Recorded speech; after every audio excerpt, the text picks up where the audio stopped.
El precio del silencio.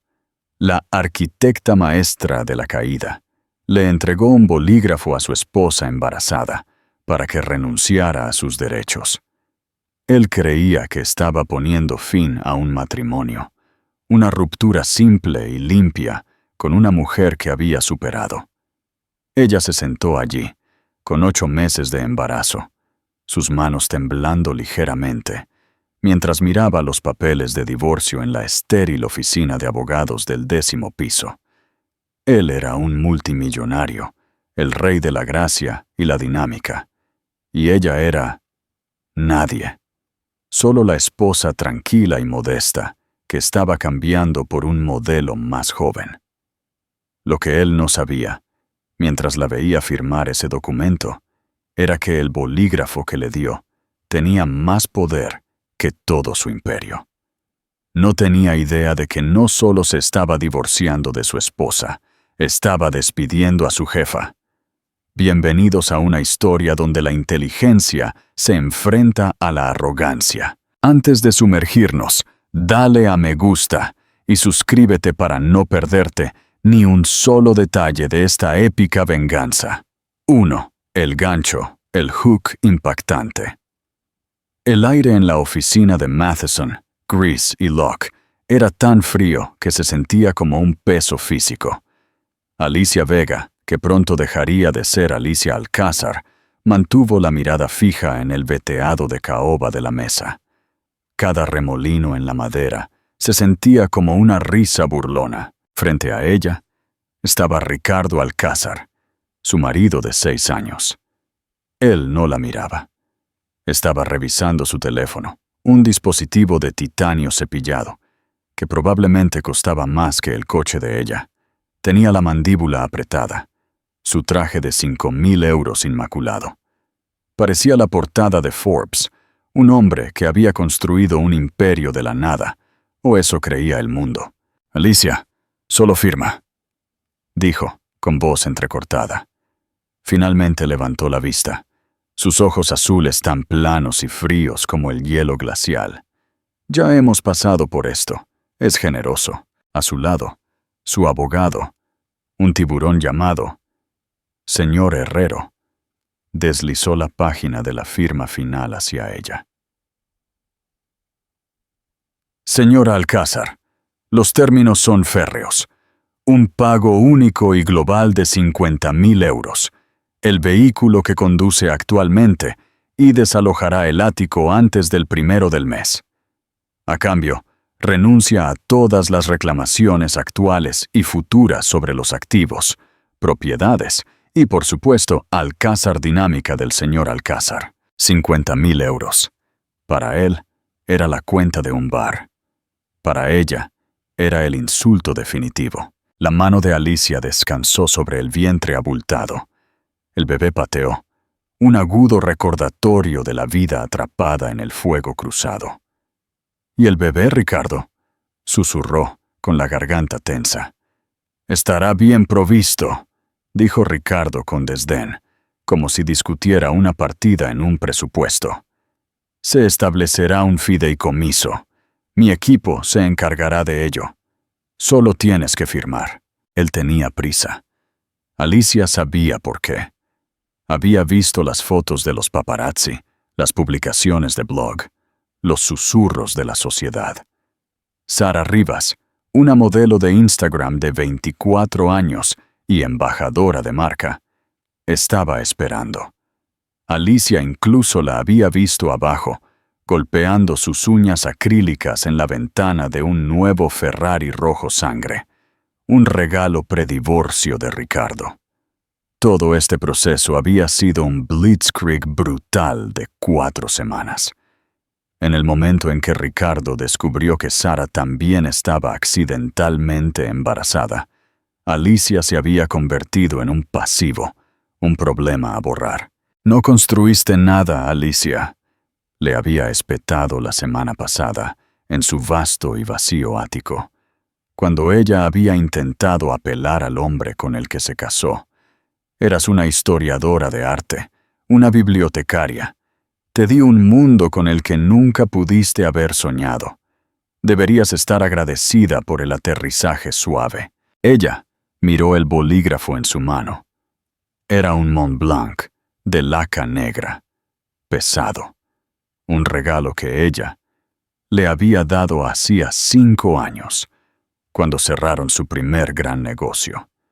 Él lo había olvidado, por supuesto. Su mano temblaba, no por miedo, no por tristeza que se había quemado en las últimas semanas. Era rabia, una rabia sísmica, fría y silenciosa, que se había estado gestando desde el momento en que encontró su teléfono quemador. Ella pensó en su comienzo. Ella, la tranquila graduada del Politécnico, una prodigio de la codificación que odiaba el centro de atención. Él, el carismático MBA de Harvard que podía vender hielo a un glaciar. Ella tuvo la idea, el algoritmo revolucionario que se convirtió en el núcleo de Aura, el software de análisis predictivo que convirtió a Alcázar Dinámica en un gigante de 30.000 millones de euros. Ella tenía el cerebro, él tenía la cara. Yo seré el CEO. La había encantado él, hace tantos años. Tú puedes ser la arquitecta silenciosa, el poder detrás del trono. Nadie necesita saberlo. Será nuestro secreto. Ella, ingenua y enamorada, había aceptado. Ella construyó todo el back-end, la arquitectura, los protocolos de seguridad. Ella estructuró la empresa a través de un laberinto de fideicomisos y sociedades de cartera, todas registradas en Ginebra, todas que conducían a una sola entidad anónima, AV Inversiones. Alicia Vega. Ricardo nunca fue el dueño. Era un empleado, el CEO, sí, con un salario generoso y opciones sobre acciones que, crucialmente, estaban programadas para consolidarse en su 7º aniversario de bodas, un aniversario al que ahora nunca llegarían. Poseía exactamente un 0% de la empresa que él llamaba suya, y en su arrogancia ciega nunca lo había cuestionado. Nunca se adentró en los estatutos que firmó sin leer. Simplemente creyó en su propia prensa. «Alicia, no tengo todo el día», espetó Ricardo. Alicia levantó la vista. Se encontró con su mirada helada. El atisbo de acero que había estado escondido en su columna vertebral durante 6 años finalmente se solidificó. «Tienes razón, Ricardo», dijo. Su voz era sorprendentemente clara. «No lo tienes». Hizo clic en el bolígrafo. Firmó su nombre. Alicia Vega, en la línea de la firma. No Alicia Alcázar. Empujó los papeles de vuelta sobre la mesa. El señor Herrero los recogió. «Una sabia decisión. Los fondos se transferirán dentro de las 24 horas. Ricardo se puso de pie, enderezándose los puños. «Bien, está hecho. Una ruptura limpia». No ofreció un apretón de manos. No se despidió. Simplemente se dio la vuelta y salió de la habitación, sus pasos resonando en el silencio. Ya estaba hablando por teléfono, sin duda llamando a Sara. «Está resuelto», lo escuchó decir, cuando la puerta se cerró con un clic. Alicia permaneció sentada. Su abogado, un hombre tranquilo llamado Marco Soto, entró desde una habitación contigua donde había estado esperando. Era la única otra persona en la tierra que sabía la verdad. Era el amigo más antiguo de su padre, su apoderado en la junta directiva y el ejecutor de su fideicomiso. «El sello está roto», dijo Marco, con la voz cargada de significado. Terminó su reclamo conyugal. «¡Lo hizo!», dijo Alicia. Colocó ambas manos sobre su vientre. Negoció su propia indemnización. 50.000 euros. Marco la miró, sus ojos llenos de una lealtad feroz y protectora. «El protocolo Jano ha estado activo durante 6 semanas, Alicia. Desde que encontraste el teléfono, lo tenemos todo. El protocolo Jano. Su último recurso. Un sistema backend que ella había codificado en el núcleo de Aura, invisible para todos. Fue diseñado para replicar y registrar toda la actividad ejecutiva de alto nivel, señalando específicamente las transferencias financieras, la extracción de datos y las discrepancias de comunicación. Fue diseñado para atrapar a un enemigo. Ella nunca había soñado que sería su marido. ¿Y qué ha encontrado?, preguntó Alicia, aunque ya lo sabía. Fraude, dijo Marco, con voz sombría. Conspiración. Él y la señorita Rivas no solo han estado planeando unas vacaciones, han estado estableciendo corporaciones fantasma en las Islas Caimán. Ha estado desviando fondos, tus fondos, a cuentas a nombre de ella. Estaba planeando desangrar a la empresa, declararse en bancarrota y culpar a una recesión del mercado. Todo mientras él y su amante vivían de los millones robados. Alicia cerró los ojos. La traición era más profunda de lo que podía haber imaginado. No solo la estaba dejando, estaba tratando de destruir el trabajo de su vida. Se puso de pie, lentamente. La mujer embarazada que había entrado en la oficina, con un aspecto derrotado, se había ido. En su lugar estaba la dueña. «Inicia el bloqueo, Marco», ordenó. «Congela su acceso corporativo. Todo.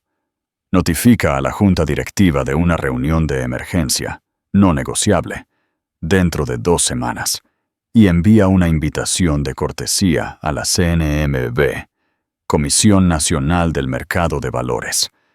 Creo que estarán muy interesados en lo que ha estado haciendo el señor Alcázar». Caminó hacia la ventana, mirando el Ferrari rojo mientras se alejaba de la acera. «Él quiere una ruptura limpia, Ricardo», susurró a su hijo por nacer. «Le daremos una. 2. La consecuencia. 50.000 euros. Y la destitución». Las siguientes 2 semanas fueron las mejores de la vida de Ricardo Alcázar. Estaba libre. El mundo era suyo. Él y Sara celebraron una lujosa fiesta de divorcio en el ático, el que Alicia tenía hasta el 1 del mes para desalojar. No les importó. Habían cambiado las cerraduras mientras Alicia estaba en una cita prenatal. Ricardo se paró en el balcón, una copa de champán en la mano, con Sara colgada de su espalda. La ciudad brillaba debajo de ellos, un reino que había conquistado. «Por los nuevos comienzos, cariño», ronroneó Sara, besándole el cuello.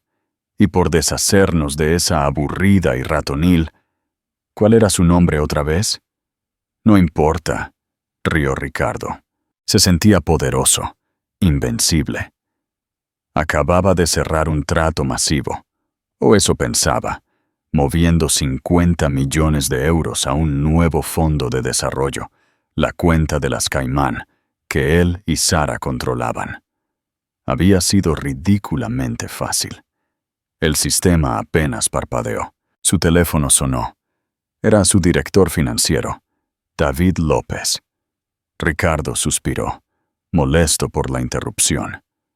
«¿Qué es, David? Son las 10 de la noche». La voz de David era tensa, en pánico. «Ricardo, tenemos un problema. Uno gordo. El sistema está bloqueado». «¿Qué quieres decir con bloqueado?», espetó Ricardo. «Fallo informático. Arréglalo». «No, no entiendes. No es un fallo. Es un bloqueo, un protocolo Jano». Nunca había oído hablar de él. Todos nuestros datos centrales, nuestras finanzas, nuestros modelos de proyección, todos están protegidos por cortafuegos. No podemos acceder a nada. Y...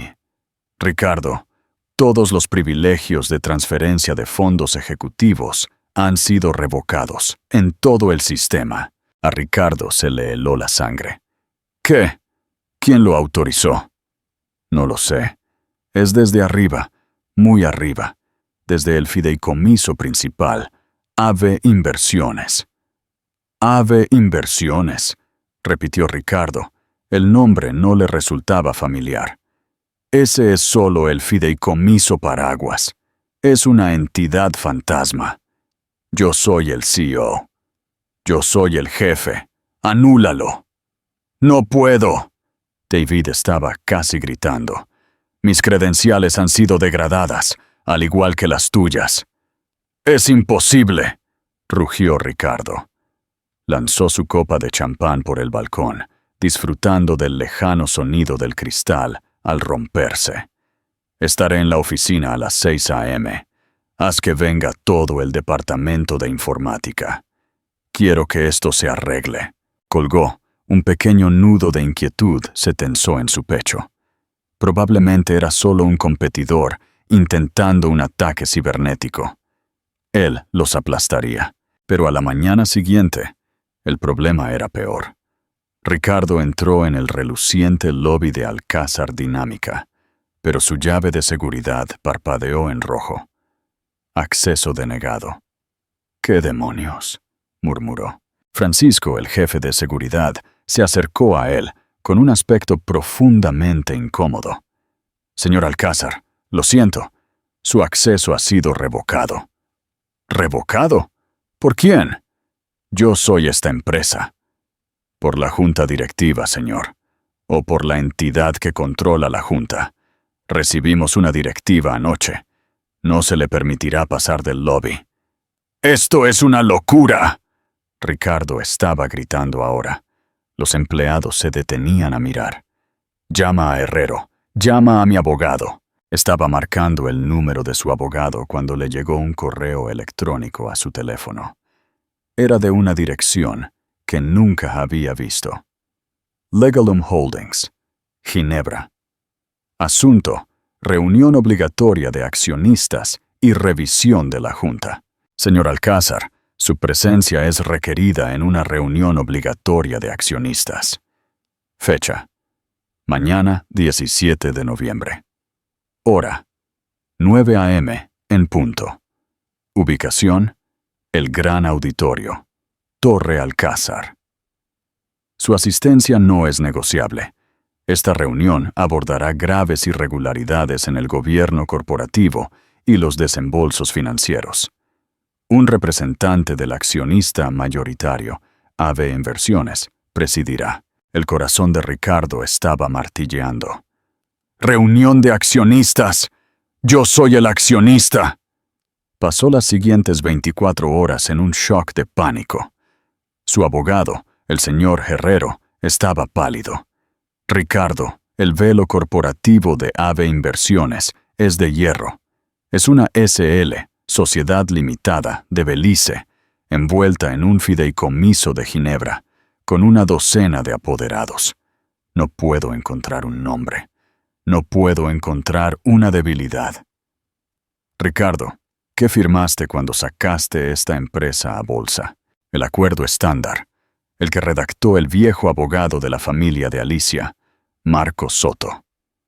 Él manejó la estructuración. La voz de Ricardo se desvaneció. Marco Soto, el anciano tranquilo y modesto que había estado en su boda, con el que Alicia tomaba café una vez al mes, el que ella había incluido como su contacto de emergencia.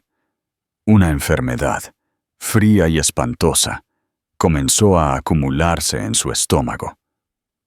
«No», susurró. «No es posible». Miró a Sara, que se quejaba de que sus tarjetas de crédito habían sido rechazadas. «Ricardo, arréglalo. Mi día de spa está reservado». «Cállate», gritó, «solo cállate». Iba a ir a esa reunión. Iba a descubrir quién era AVE Inversiones. Y los iba a destruir. Él era Ricardo Alcázar. Él había construido esto. Y nadie se lo iba a quitar. 3. El jaque mate digital. El gran auditorio estaba abarrotado. Todos los empleados de Alcázar Dinámica, desde el cuarto de correo hasta la alta dirección, estaban presentes. La prensa había sido invitada, alineada en la pared trasera con cámaras, oliendo sangre en el agua. La junta directiva, la gente que Ricardo había contratado, Se sentó en primera fila, con los rostros sombríos. Ricardo Alcázar irrumpió a las 8:59 am. Iba vestido con su traje más poderoso, su rostro una máscara de furia controlada. Ignoró los susurros, las miradas, el clic de las cámaras. Caminó directamente al podio en el escenario, con la intención de tomar el control. ¿Qué significa esto?, retumbó su voz haciendo eco. Esta reunión es ilegítima. Yo soy el CEO y accionista mayoritario de esta empresa. Quien sea responsable de esto, este golpe de Estado, será procesado con todo el peso de la ley. Las luces del auditorio se atenuaron. La enorme pantalla detrás del podio parpadeó. Por favor, tome asiento, señor Alcázar. La voz era femenina, era tranquila, fue amplificada, resonando por toda la sala. Y era familiar. Ricardo se congeló. Se giró hacia la pantalla. No era un logotipo, era una videollamada en vivo. Una mujer estaba sentada en una habitación sencilla y bien iluminada. No llevaba un traje de poder. Llevaba un suéter simple y cómodo. Tenía el pelo recogido. Parecía cansada, pero sus ojos eran como el acero. En sus brazos, envuelta en una suave manta blanca, había un bebé recién nacido. Era Alicia. Todo el auditorio jadeó. El rostro de Ricardo se puso blanco. Alicia, ¿qué es esto? ¿Qué has hecho? ¿Yo?, replicó Alicia, su voz resonando con un poder que nadie en esa sala había oído nunca. Simplemente estoy asistiendo a mi primera reunión general. Ya era hora. Esto es una broma, espetó Ricardo, riendo. Pero fue un sonido agudo y fino. Eres mi exesposa. Eres una historiadora de arte. No tienes autoridad aquí. Seguridad. Quiten esta transmisión de la pantalla. Tu equipo de seguridad ahora me informa a mí, Ricardo, dijo Alicia con calma. Al igual que tu junta directiva, al igual que tu director financiero, al igual que todos en esta sala. Ajustó al bebé dormido en sus brazos. Buenos días a todos. Para aquellos de ustedes que no me conocen, mi nombre es Alicia Vega. Me conocían como Alicia Alcázar, la tranquila esposa del CEO. Pero Alicia Vega es el nombre con el que nací, y es el nombre en el estatuto fundacional de AB Inversiones, el fideicomiso que es el único propietario del 100% de Alcázar Dinámica. Una ola de shock recorrió a la multitud. Los miembros de la junta se quedaron mirando. Ellos lo sabían. Marcos Soto claramente ya les había informado. «¡Esto es una mentira!», chilló Ricardo. «¡Una invención!». ¿Lo es? La mirada de Alicia fue inquebrantable. Preguntémosle al sistema. Después de todo, yo lo construí. Ella tecleó algo en un teclado fuera de cámara. La pantalla se dividió. En un lado estaba su rostro. En el otro, una cascada de código, documentos de patente originales y planos digitales. Este es el código fuente de Aura, explicó Alicia, escrito por mí en el Politécnico hace 7 años. Aquí están las solicitudes de patente, presentadas por AB Inversiones. Y aquí, la pantalla cambió a un documento. Está el contrato de empleo de CEO que firmaste hace 6 años, Ricardo. Hizo zoom en una cláusula 117b, la cláusula de moralidad y la terminación por causa justificada. Estabas tan emocionado de firmar. Nunca leíste los estatutos, Alicia dijo. Te nombré CEO, un puesto asalariado. Se te concedieron opciones sobre acciones, no acciones, que estaban programadas para consolidarse en nuestro 7º aniversario, una fecha a la que no llegaremos. Eras, a todos los efectos legales, un empleado. Mi empleado. Ricardo se agarraba al podio, con los nudillos blancos. ¡Perra! ¡Me engañaste! Te engañaste a ti mismo, Ricardo. Creíste en tu propio mito. Creíste que yo no era nada. Creíste que yo era una ratona de biblioteca que no construyó nada. Su voz bajó, perdiendo su frialdad corporativa y ganando una furia personal y helada. Me entregaste un bolígrafo en la oficina de un abogado hace 2 semanas. Me obligaste, embarazada de 8 meses de tu hijo, a renunciar a todos los derechos sobre tu fortuna. Lo que en realidad estabas haciendo, Ricardo, era firmar tu propia renuncia. Afirmaste legalmente, con tus propios abogados caros, que no tienes ningún derecho sobre mis activos. Y Alcázar Dinámica es, y siempre ha sido, mi activo. La sala estaba completamente en silencio. El único sonido era el clic de las cámaras. Pero esta reunión no es solo por un cambio en el liderazgo, continuó Alicia. Se trata de un crimen. ¿Un crimen?, hizo eco Ricardo. Su arrogancia finalmente se quebró, revelando el pánico crudo debajo. ¿De qué estás hablando? Yo construí esta empresa hasta convertirla en un gigante. Mis proyecciones son... Tus proyecciones son ficción, Ricardo, cortó Alicia, su voz afilada como un cristal. Durante las últimas 6 semanas he tenido el protocolo Jano activo. Es un pequeño mecanismo de seguridad que codifiqué en la arquitectura profunda de Aura. Señala irregularidades. Y ¡oh, qué irregularidades encontró! La pantalla cambió de nuevo.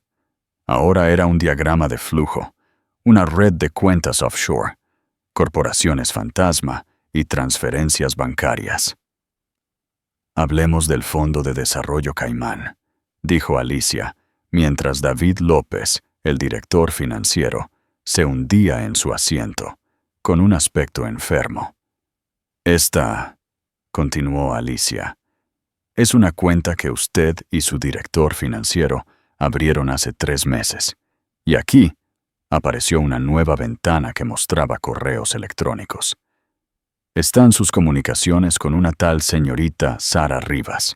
La glamurosa foto de Sara llenó la pantalla, junto a una cadena de correos electrónicos.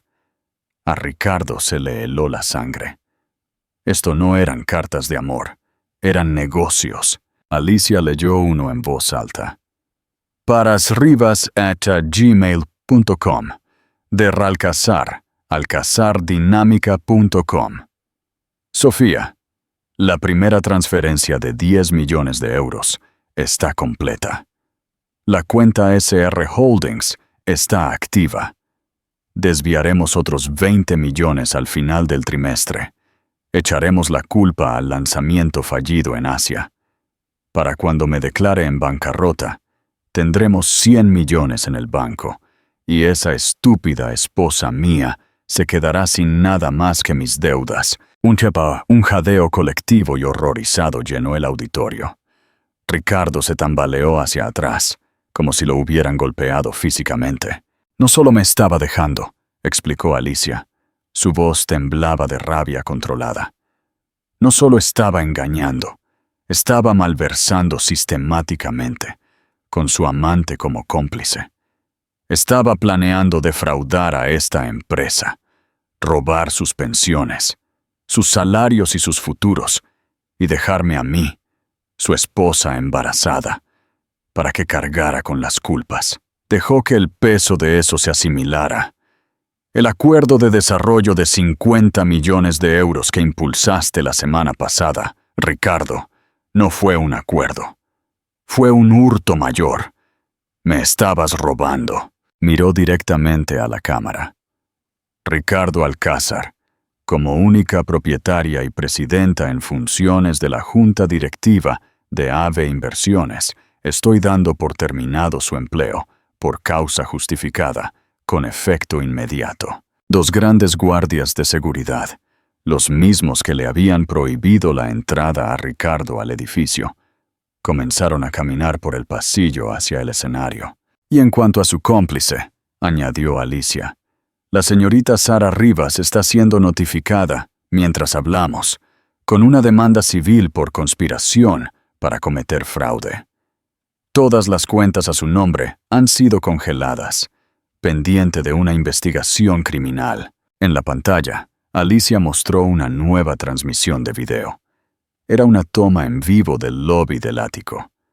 Sara, en bata de seda, gritaba a dos hombres de traje que le entregaban papeles, sus tarjetas de crédito, su Ferrari, su nueva vida. Todo se había ido, incautado como activos derivados de actividad criminal. ¡No puedes hacer esto!, Ricardo estaba gritando ahora, un sonido animal crudo de pura desesperación. «Es mi vida. Yo lo construí. Yo lo construí». «Eras un portavoz glorificado, Ricardo», dijo Alicia, su voz teñida con el hielo de su propio corazón. «Eras la cara de la empresa, un papel que desempeñaste bien. Pero olvidaste una cosa». Se inclinó. Su rostro llenó la pantalla. «Nunca, jamás debes subestimar a la arquitecta». Los guardias de seguridad llegaron al escenario. «Señor Alcázar», dijo uno, con voz monótona, «tiene que venir con nosotros». Ricardo miró salvajemente a los empleados, mirándolo con desprecio, a la prensa que le tomaba fotos, a la junta que se negaba a mirarlo a los ojos.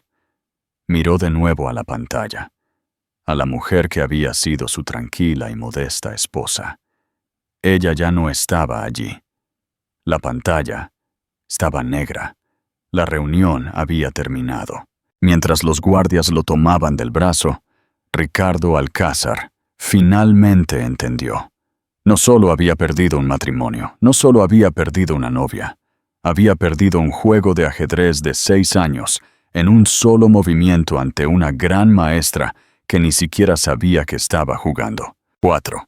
El precio de 50.000 euros. La reacción fue inmediata y espectacular. El CEO que no lo era, gritaba la portada de The Wall Street Journal. «La exesposa de un multimillonario lo posee todo», vociferaba el New York Post, con una foto dividida de un furioso Ricardo siendo arrastrado fuera del edificio y una serena Alicia sosteniendo a su bebé. El mundo de Ricardo Alcázar no solo colapsó, fue vaporizado. La CNMV, invitada por el equipo de Alicia, intervino de inmediato. La evidencia de fraude era tan abrumadora, tan meticulosamente documentada por el protocolo Jano, que se presentó una acusación penal dentro de las 48 horas. Ricardo estaba arruinado. Su reputación era tóxica. Sus cuentas bancarias estaban congeladas. El único dinero que tenía a su nombre era la indemnización de 50.000 euros que Alicia había acordado en el divorcio, una suma que sus abogados habían insistido en que fuera un insulto para ella. Ahora, era el único activo que el gobierno federal no podía incautar, ya que había sido declarado legalmente su propiedad separada antes de que se expusiera el fraude. En efecto, había negociado su propio dinero de bolsillo, Sara Rivas. Enfrentando sus propios cargos, se volvió contra él al instante. Se declaró culpable, aceptando testificar contra Ricardo a cambio de una sentencia reducida, que aún ascendía a 2 años de prisión, de mínima seguridad y restitución total. Dinero que nunca tendría.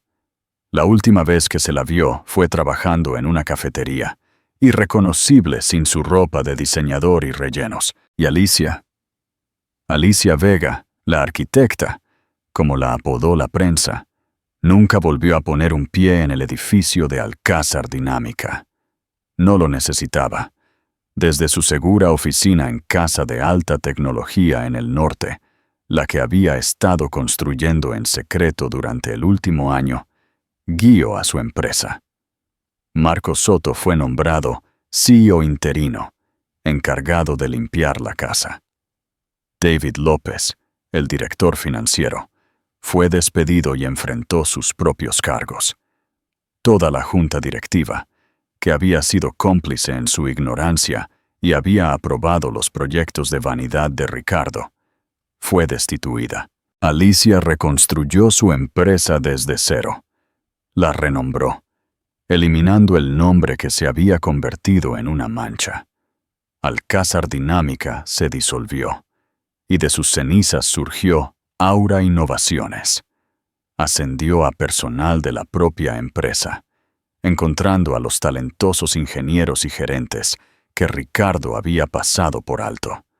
Reenfocó la empresa en su tecnología central, en la innovación sostenible y en el uso ético de los datos, los principios que ella siempre había imaginado. Instituyó nuevas políticas, licencia parental pagada, estipendios de guardería y transparencia corporativa total. Era un fantasma.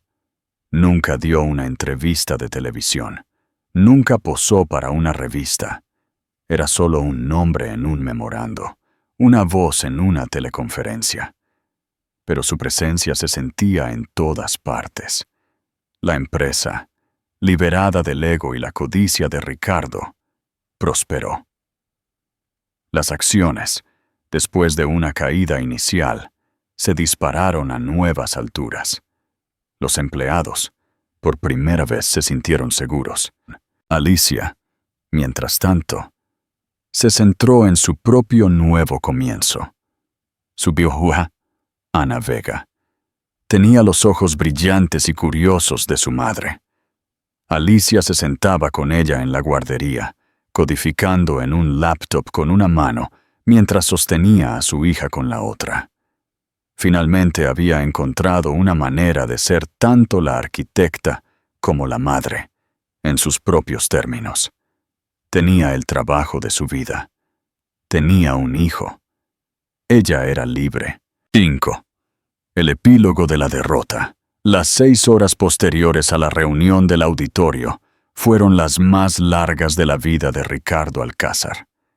En el momento en que los guardias de seguridad, 2 hombres que antes le habían traído el café y le habían llevado la ropa limpia, pusieron sus manos en sus brazos, una pared de cristal se hizo añicos. Dejó de ser una persona. Fue un espectáculo. Fue arrastrado, no caminado, desde el podio. Los flashes de las cámaras de prensa fueron como explosiones estroboscópicas, capturando cada segundo de su humillación. Estaba gritando, pero las palabras eran gruesas y sin sentido en sus propios oídos. Un torrente de no puedes, y es mío, y Alicia, lo pagarás. Fue depositado en la acera frente a la Torre Alcázar. Las puertas giratorias estaban cerradas detrás de él. Su tarjeta de acceso, su elemento vital, era un trozo de plástico muerto. Se quedó allí, en el frío pavimento de noviembre, mientras los empleados que había contratado y despedido lo miraban a través del cristal. Era un rey con un traje a medida, y a todos los efectos estaba sin hogar. Buscó a tientas su teléfono. Tenía dinero en efectivo en su billetera, gracias a Dios. El Oracle ladró, dando la dirección de su ático. Llegó y encontró un coche de policía estacionado en la entrada de servicio. Su corazón martilleaba. Había hecho a Alicia peor. Cuando intentó usar el ascensor, su llave de acceso privada estaba muerta. Trató de discutir con el conserje, un joven llamado Tomás, a quien Ricardo siempre había dado propinas extravagantemente. Tomás ni siquiera hacía contacto visual. Lo siento, señor Alcázar. Tengo una lista. No se le permite entrar en las instalaciones. Yo soy el dueño de las instalaciones, idiota, rugió Ricardo. Según la documentación que recibí esta mañana de los propietarios legales del fideicomiso del edificio, usted es un no residente, dijo Tomás, con voz monótona y ensayada. Llama a Sara Rivas. Ella está allí arriba. La señorita Rivas, dijo Tomás, fue escoltada fuera del edificio hace 2 horas por la policía judicial. La sangre se drenó del rostro de Ricardo. federal. Esto no era un divorcio, esto era una aniquilación. Se tambaleó de vuelta a la calle. Tenía 1.400 € en su billetera y el traje puesto. Su Ferrari predivorcio. Ni siquiera sabía dónde estaba estacionado y ya no tenía las llaves. Caminó cuadras, un fantasma con un traje de 5.000 €, hasta que encontró un hotel mediocre, un Marriott, un lugar del que una vez se habría burlado, y pagó en efectivo por una habitación. Encendió el televisor. Su rostro gritando y contorsionado estaba en todos los canales. El rey destronado, se leía en una noticia. CEO multimillonario, un fraude, la esposa lo posee todo, decía otra. Se sentó en el edredón rígido y por primera vez un sonido escapó de sus labios. No fue una palabra. Fue un sonido agudo, fino y lastimero de terror puro y no adulterado. No solo estaba arruinado, estaba borrado. 50 kilómetros de distancia, en una tranquila oficina en casa de última generación, con vistas a un silencioso bosque nevado, Alicia Vega estaba amamantando a su hija de 2 semanas. La transmisión del auditorio se había cortado en el momento en que la seguridad se llevó a Ricardo. Marco Soto se sentó frente a ella, con una tablet en la mano. El bloqueo está completo. La CNMV tiene una copia completa de los datos del protocolo Jano. La Fiscalía del Distrito Sur de Madrid está presentando cargos preliminares contra Ricardo, David y Sara. El ático está sellado. Todas las cuentas corporativas están seguras. Alicia miró a Ana, cuya diminuta mano estaba acurrucada alrededor de su dedo. Había estado aterrorizada de que se pusiera de parto durante la reunión. Había estado preparada para que Ricardo luchara, mintiera, usara su encanto. Pero él simplemente había implosionado. La junta directiva, dijo Alicia con voz ronca. El resto de la junta. Están en pánico, dijo Marco, con tono sombrío. Me han estado llamando a la oficina, exigiendo respuestas. Están aterrorizados de su propia responsabilidad. Deberían estarlo, dijo Alicia. Su voz se endureció. Fueron negligentes. Estaban tan cegados por el toque de Midas de Ricardo que aprobaron sus robos. Organiza una llamada. Mañana. Alicia, acabas de dar a luz. Acabas de organizar un golpe de Estado. Deberías descansar. Descansaré cuando el futuro de mi hija esté seguro, dijo Alicia. Miró la tablet, donde una nueva transmisión de canal mostraba el rostro de Ricardo. No solo intentó robarme, Marco. Intentó robarle a ella. La limpieza de la casa no ha terminado. Al día siguiente, Alicia Vega celebró su primera reunión oficial de la junta directiva. Estaba en una videollamada, sentada en su oficina en casa. Parecía pálida, pero resuelta. Los 8 miembros restantes de la junta, todos hombres de 50 y tantos y 60 y tantos años, todos titanes de la industria que Ricardo había cortejado, la miraron con una mezcla de miedo y condescendencia. Roberto Valdés, un tiburón de capital privado, habló primero. Señora Vega, aunque todos estamos conmocionados por la malversación del señor Alcázar, debe comprender la posición en la que nos ha puesto. Las acciones están en caída libre. Sus teatralidades han aniquilado miles de millones en valor para los accionistas. Necesitamos una mano firme, un CEO experimentado para navegar por esta pesadilla de relaciones públicas. ¿Un CEO experimentado como el señor Alcázar? Preguntó Alicia, su voz tranquila. Ahora escuche, insistió Valdés. Hablo en nombre de la Junta cuando digo que debemos considerar una venta inmediata de la empresa. Reducir nuestras pérdidas. Dejar atrás esta vergüenza. No se puede esperar que una mujer de 30 años con un recién nacido dirija una entidad global de 30.000 millones de euros en crisis. Alicia guardó silencio por un momento. Luego tecleó una orden. Un nuevo archivo apareció en la pantalla para todos los miembros de la Junta. Se tituló Auditoría Protocolo Jano. Señor Valdés, dijo Alicia, usted no habla por nadie más que por usted mismo. Si bien el resto de la Junta fue simplemente negligente, usted fue cómplice. El rostro de Valdés se puso blanco. Eso es una acusación calumniosa. ¿Lo es? El protocolo Jano también registró su actividad. Usted aprobó el Fondo de Desarrollo Caimán, no solo una vez, sino 3, anulando personalmente las señales de alerta del Departamento de Cumplimiento. ¿Por qué? Porque un nuevo documento, una transferencia bancaria, apareció.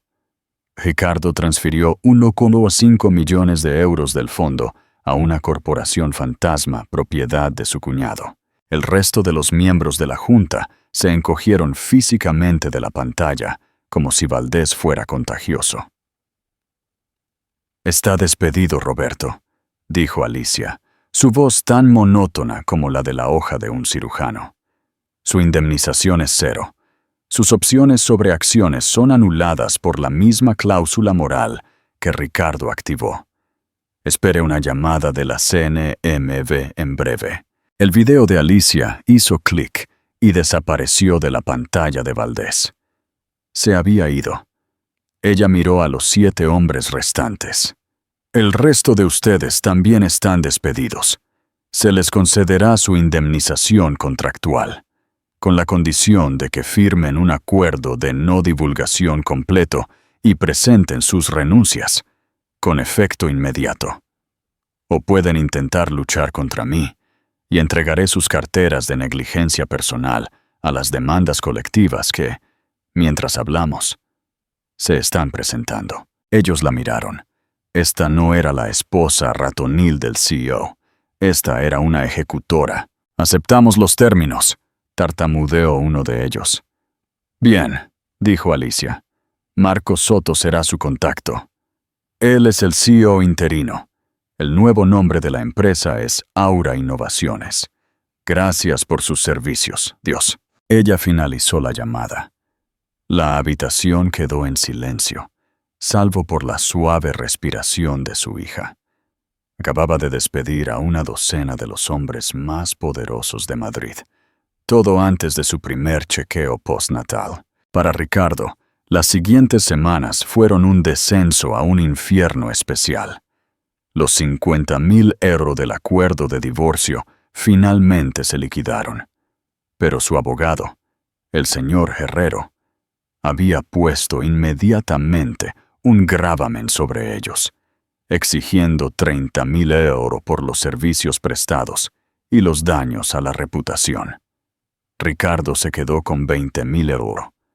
Era la mayor cantidad de dinero que había tenido que no se sentía como nada. Era todo su patrimonio neto. Se mudó del Marriott a un pequeño apartamento amueblado de alquiler semanal en una parte deteriorada de Fuenlabrada. Los muebles olían a cigarrillos viejos y a fracaso. Pasó sus días viendo cómo se cerraba el cerco legal. Tuvo que contratar a un nuevo abogado, un hombre llamado señor López, un defensor público convertido en abogado privado que trabajaba en un centro comercial. López estaba perpetuamente sudoroso y parecía poco impresionado por el antiguo estatus de Ricardo. «Mire, señor Alcázar», dijo López, hojeando papeles. «Lo tienen. La evidencia de esta cosa de Jano es irrefutable. Es una grabación digital de todos sus crímenes. Está en correos electrónicos, en registros de servidores, en transferencias bancarias. Conspiró. Defraudó. Se enfrenta a 15-20 años, en el mejor de los casos. No, Ricardo golpeó con el puño la mesa de laminado barato. Era mi empresa. Es una disputa conyugal. No era su empresa. Ese es el punto, suspiró López. El acuerdo de divorcio lo demuestra. Usted firmó un documento, con su propio abogado Caro presente, declarando que no tenía derecho a ella. Firmó eso antes de que se expusiera el fraude. No puede alegar que era propiedad conyugal ahora. ¿Qué pasa con Sara?, espetó Ricardo. Ella estaba metida. Ella me manipuló. Ah, la señorita Rivas. López sonrió por primera vez. Ese es su único día de sol. Ella ha llegado a un acuerdo de culpabilidad. Está testificando contra usted y contra David López. Esa serpiente.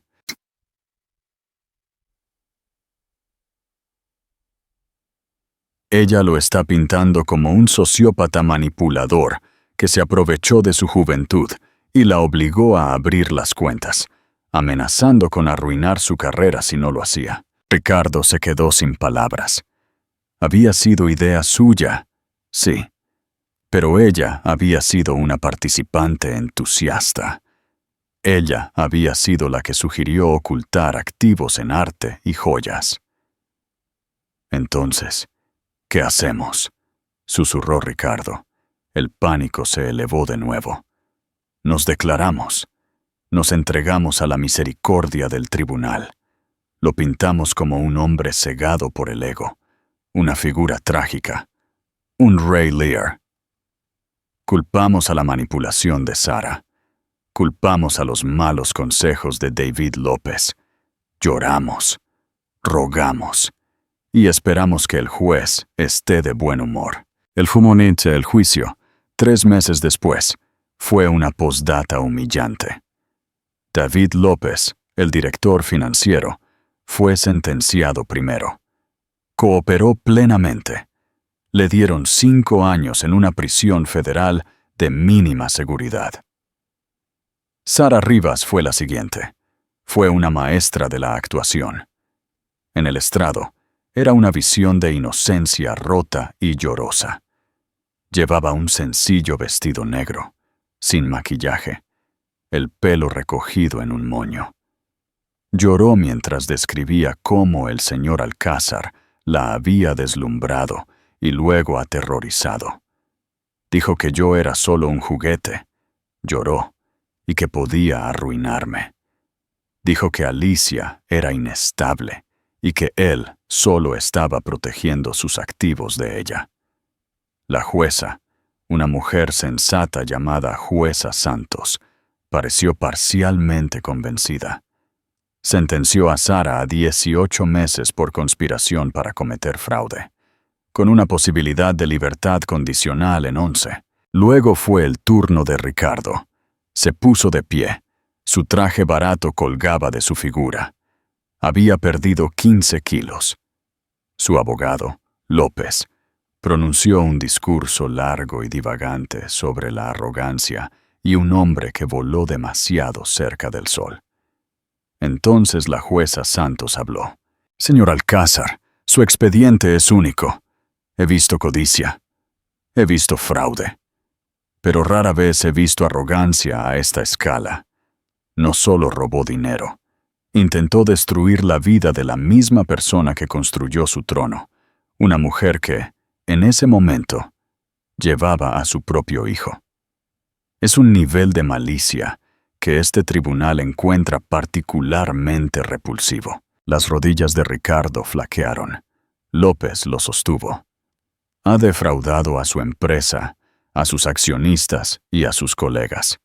Usted es un cáncer en la comunidad empresarial.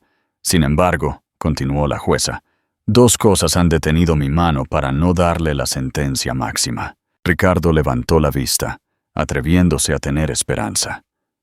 Primero, su cómplice, la señorita Rivas, fue la principal beneficiaria de los fondos líquidos. Sus cuentas fueron congeladas antes de que usted pudiera obtener ganancias personales más allá de los fondos desviados que usó para regalos y viajes. Segundo, dijo la jueza, y lo más importante, La víctima, en este caso, la señorita Alicia Vega, ya ha recuperado todos los activos corporativos. Gracias a su extraordinaria previsión, la empresa no fracasó. Las pensiones no se perdieron. Los accionistas, si bien sufrieron un golpe, ahora se están recuperando bajo un nuevo liderazgo.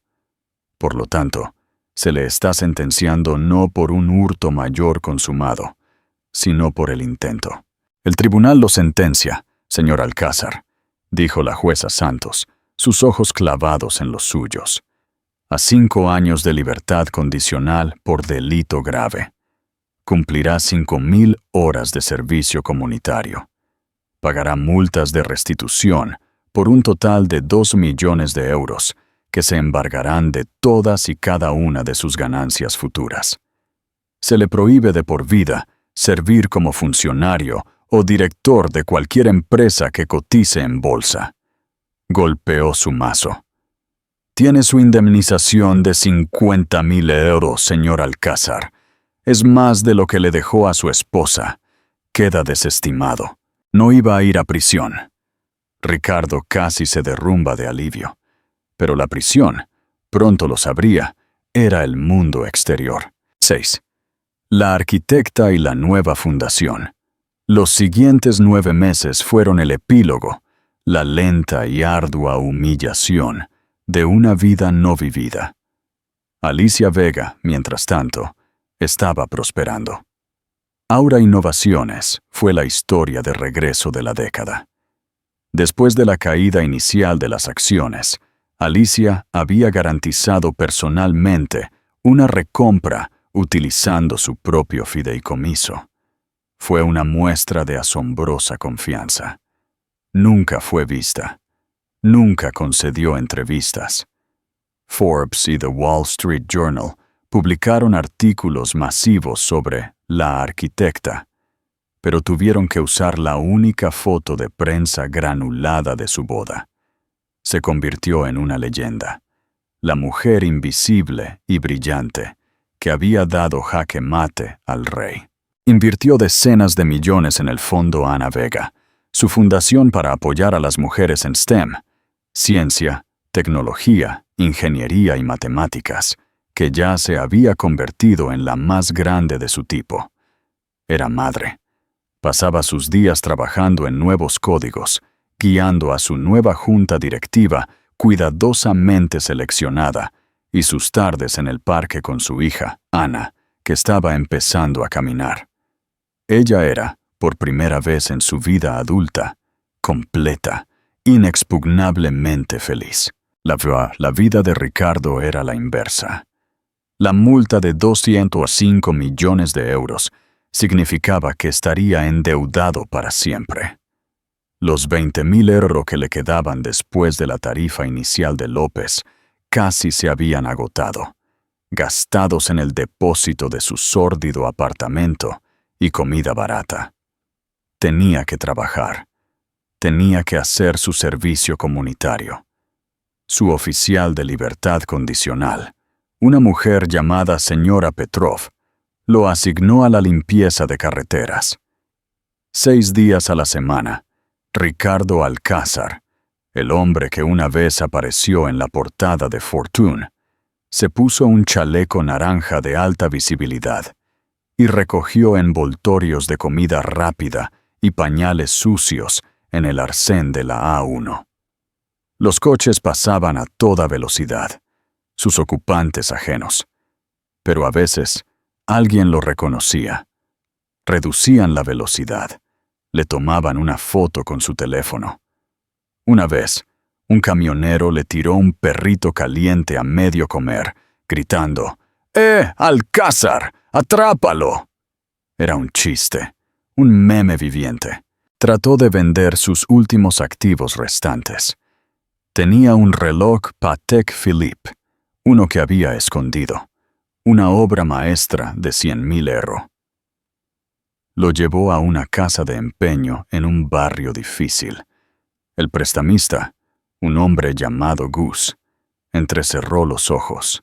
Luego lo miró. «Mierda», susurró Gus. el reconocimiento asomando. «Eres tú. Eres Ricardo Alcázar». «Solo dame el dinero por el reloj», dijo Ricardo, con la voz muerta. «Tío, caíste duro», dijo Gus, casi con admiración.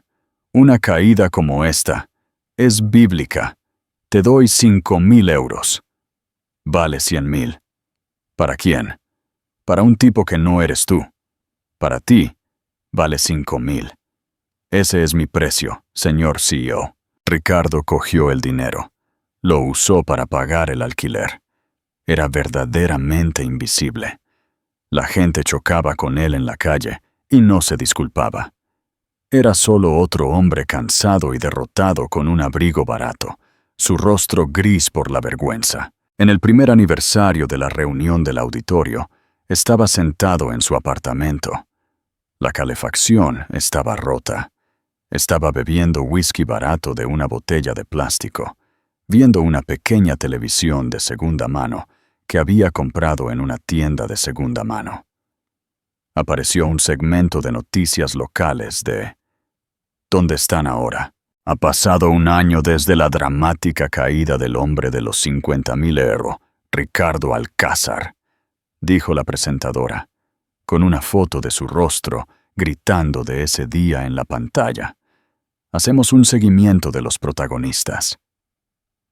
Sara Rivas. La pantalla mostraba un video granulado de una mujer con cabello rubio mal teñido, su rostro pálido y delgado, empujando una cámara mientras salía de un taxi. Fue liberada de una prisión de mínima seguridad el mes pasado, después de haber cumplido 11 meses. Actualmente está trabajando en una cafetería y se le ha ordenado pagar una restitución que probablemente nunca podrá pagar. La pantalla pasó a David López, el director financiero, con un mono de prisión. «Lamento mis acciones», dijo. «Fui cegado por el dinero y el carisma del señor Alcázar. Estoy pagando mi precio». Luego pasaron a un analista financiero. La jugada de Alicia Vega fue simplemente la maniobra corporativa más brillante del siglo XXI. Al obligarlo a finalizar ese divorcio primero, él legalmente renunció a cualquier derecho sobre el imperio. Pensó que le estaba dando a su esposa un insulto de 50.000 euros. De hecho, estaba negociando su propio patrimonio neto final. Fue poético. Ricardo miró la pantalla. Sus manos temblaban. Quería romperla, pero era lo único que poseía. Entonces apareció una nueva imagen. No era un comunicado de prensa. Era una toma espontánea de un paparazzi, tomada desde un teleobjetivo. Era Alicia. Estaba en un parque, riendo. Estaba arrodillada en el césped, con los brazos abiertos. Una niña pequeña, Ana, corría hacia ella. Su rostro una máscara de alegría pura. Alicia se veía joven. Se veía libre. Se veía hermosa, de una manera que él nunca había visto, o tal vez nunca se había molestado en notar. Una bilis caliente y rancia subió por la garganta de Ricardo. Era el veneno de su propia creación. Era envidia. Era pérdida. Era la comprensión agonizante de que no solo había perdido un imperio, había tirado una vida. En un último y patético espasmo de su antiguo yo, agarró su teléfono barato y de prepago. Todavía tenía su antiguo número memorizado. Lo marcó. Una voz fría y electrónica. El número que ha marcado ha sido desconectado o ya no está en servicio. Intentó su antiguo correo electrónico. Envió un mensaje. Alicia, lo siento, por favor. Una respuesta automática inmediata. Error de entrega permanente. Usuario desconocido. No solo perdió. No solo estaba arruinado. Había sido eliminado. Ricardo Alcázar se desplomó en su sofá lleno de bultos. La botella de whisky se le escapó de la mano. derramando el resto de su contenido sobre la alfombra manchada. La televisión seguía emitiendo deportes. Estaba total, final y completamente solo. Era el hombre de los 50.000 euros. 50 kilómetros de distancia, en ese mismo parque, sonó el teléfono de Alicia Vega. Estaba empujando a Ana en un columpio. Era un mensaje de Marco. Las últimas demandas civiles están resueltas, Alicia. Las multas de Ricardo están en los libros. Todo está hecho. Estás completa y finalmente libre. Alicia sonrió. Una sonrisa real y genuina. Guardó su teléfono y se volvió hacia su hija. «Más alto, mami, más alto», se rió Ana. «Más alto será», dijo Alicia, empujando el columpio, enviando a su hija a remontar el aire claro, frío y otoñal. Ella había construido su empresa, había protegido a su hija y había construido su vida, por fin, sobre una base que nadie podría quitarle jamás. El castigo definitivo va mucho más allá de simplemente lograr la victoria. Radica en descubrir y exponer la verdad. El viaje de Alicia Vega no fue simplemente recuperar el control de su empresa. Se trató de reclamar su identidad, sus logros profesionales y su autoridad personal. Todo al mismo tiempo que salvaguardaba la nueva vida que estaba nutriendo y preparándose para traer al mundo. A través de sus acciones, demostró una profunda lección. La persona que parece ser la más tranquila, la presencia más modesta en la sala, es a menudo la que ejerce el mayor poder. ¿Qué crees que sintió Ricardo en ese momento final? ¿Se dio cuenta de que el bolígrafo que le dio fue su propia sentencia de muerte? ¿Cuál es tu parte favorita de la venganza de Alicia? Déjanos tus pensamientos en los comentarios a continuación. Leemos cada uno y recuerda seguirnos para no perderte ninguna de nuestras historias impactantes y convincentes.